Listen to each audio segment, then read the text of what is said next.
विद्यार्थ्यांनो, आज आपल्याला कालमापन हा घटक बघायचा आहे.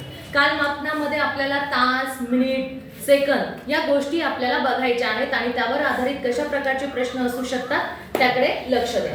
आता सर्वात अगोदर तुम्हाला माहिती आहे एका तासामध्ये किती मिनिटं असतात? 60 मिनिट. एका तासामध्ये 60 मिनिट असतात आणि एका मिनिटामध्ये किती सेकंद असतील? मग 60 सेकंद. एका मिनिटामध्ये 60 सेकंद असतात. आता तुम्हाला माहिती आहे की दिवस ज्याच्यामध्ये आपल्याला प्रकाश दिसतो तो किती तासाचा असतो? 12. तो किती तासाचा असतो? 12. आणि रात्रीचे ज्याच्यामध्ये अंधार असतो ते 12. म्हणजे असा 24 तासाचा दिवस असतो. दिवस किती तासाचा असतो? 24. दिवस म्हटल्यानंतर आपल्याला काय कळतं की फक्त उजेड म्हणजे तो दिवस, तो फक्त 12 तासाचा. पण नाही, एक पूर्ण दिवस, दिवस आणि रात्र या दोन्ही गोष्टी मिळून बनतो. याच्यामध्ये किती तास असतात? 24 तास. किती तास असतात? 24 तास असतात. 12 तास सकाळचे, 12 तास रात्रीचे असे दोन्ही मिळून दिवस होतो आणि तो 24 तासाचा असतो. आता काही गोष्टी बघा. पाव तास म्हणजे किती? 15 मिनिटं. घड्याळामधले पाव. आता इथे पाव, अर्धा पाऊंड यांच्या संख्या वेगळ्या येतील, पण घड्याळीमध्ये काय असतं? पाव तास म्हणजे किती मिनिटं? 15 मिनिटं. हे 15, हे 15, हे 15 आणि हे 15. 15 आणि 15 हे इथपर्यंत 30 आणि इकडचे 30. 30 आणि 30 60 मिनिटं. तर ते लक्षात ठेवा. पाव तास म्हणजे 15 मिनिटं. अर्धा तास म्हणजे किती मिनिटं?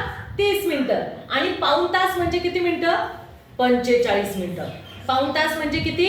45. आता तुम्हाला 12 ताशी जे घड्याळ आहे ते कशा प्रकारे कुठून कुठपर्यंत मोजल्या जातं ते लक्षात ठेवा. तुम्हाला 12 ताशी कालमापन पद्धतीमध्ये दुपारचे 12 वाजले. दुपारचे आता आपल्याला 12, जर आता तुम्ही टायमिंग बघितला, आता समजा तुमचे दुपारचे 12 वाजले म्हणजे जेव्हा ऊन डोक्यावरती येतं. दुपारचे 12 वाजले तर त्याला काय म्हणतात? मध्यान्ह काळ. दुपारचे 12 वाजले तर त्याला काय म्हणतात? मध्यान्ह काळ. दुपारी 12 ते रात्री 12. दुपारी 12 ते रात्री 12 मध्यान्होत्तर काळ. कोणता काळ म्हणतात? मध्यान्होत्तर काळ. रात्री 12. आणि रात्री 12 पासून दिवस सुरू होतो. सकाळचा नवीन दिवस सुरू होतो. रात्रीच्या 12 वाजेपासून नवीन दिवस सुरू होतो. 1 वाजला म्हणजे तो नवीन दिवस सुरू झाला. हे लक्षात ठेवा.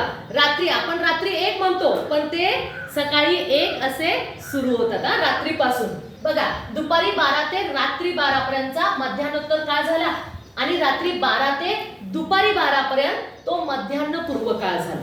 मग याच्यावर कशा प्रकारे प्रश्न विचारला जातो लक्ष द्या. आता इथे तुम्ही घड्याळ बघू शकता. तुम्हाला किती वाजलेले दिसतात रे ह्याच्यात? काटा बघा, छोटा काटा कुठे आहे? 3 आणि 4च्या मध्ये दिसतोय. बरोबर?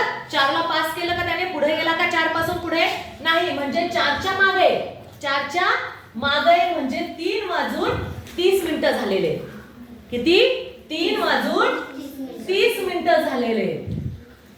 4 वाजून गेलेत का? नाही. हा काटा बघा, जर इथे तुम्ही बघितला तर हा 4च्या मागे म्हणजे 3 वाजलेले. किती झालेले? 3 वाजून 30 मिनिटं म्हणजे 3:30 वाजलेले. आता त्यांनी प्रश्न काय विचारला? किती मिनिटानंतर 5 वाजतील? किती मिनिटानंतर 5 वाजतील? आता मला सांगा, 4 वाजलेत का? मग आता 4 वाजायला किती मिनिटं बाकी आहेत रे?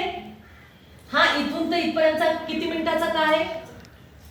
30 मिनिट. अर्धा तास. अगदी बरोबर. मग हे 30 मिनिटं, हे 30 मिनिटं. बरोबर? म्हणजे 4 वाजतील. म्हणजे किती वाजतील? 4 वाजतील. आणि 5 वाजायला पूर्ण मिनिटं घ्यावे लागतील. 4 वाजले. 4 पासून 5 पर्यंत किती मिनिटं लागतील? किती मिनिटं लागतील? 60 मिनिटं. शाबास. मग आता हे किती मिनिटं झाले रे?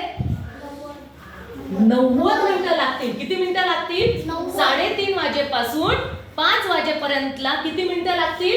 90. कोणता पर्याय येईल? पर्याय क्रमांक 1. मग असे मिनिटं तुम्हाला एकत्र मिळवायचे. आता दुसरी गोष्ट बघा. याच्यानंतर पुढचा प्रश्न काय? मध्यान्ह पूर्व म्हणजे बघा, मध्यान्ह पूर्व म्हणजे रात्री 12 पासून ते दुपारी 12 पर्यंतचा काळ.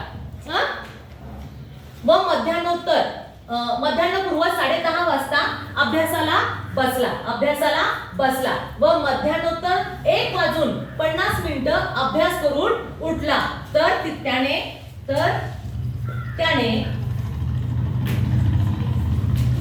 किती तास अभ्यास केला? तर त्याने किती तास अभ्यास केला? मग आता तुम्हाला कुठून कुठपर्यंत 10:30 मग आता दुपारी 12च्या आत 10:30 म्हणजे सकाळ असती. कुठे? सकाळ. 10:30 वाजेपासून तिने कुठपर्यंत अभ्यास केला? 1:50 1:50 अभ्यास केला. 10:30, 10:30 नंतर 11:30, 12:30 आणि 12:30च्या नंतर किती? 1:30. बरोबर? 1:30. मग आता सांगा बरं, 10:30 ते 11:30 मध्ये 1 तास, 11:30 पासून 12:30 पर्यंत 2 तास, 12:30 पासून 1:30 वाजेपर्यंत 3 तास आणि पुढे किती? 30 मध्ये किती मिळवले म्हणजे 50 येतात? 20 मिळवल्या. मग पुढचे फक्त 20 मिनिटे. मग 3 तास 20 मिनिटे. तिने किती अभ्यास केला? 3 तास 20 मिनिटे. कोणता पर्याय आहे? पर्याय क्रमांक 2. मग तुम्हाला हे ज्या तासिका आहेत, इथून तिथपर्यंत किती मिनिटं, तिथून तिथपर्यंत किती मिनिटं, ह्या तुम्हाला मोजाव्या लागणार. त्यांची बेरीज करावी लागेल आणि मग त्याच्यानंतर तुम्हाला उत्तर मिळेल. समजलं?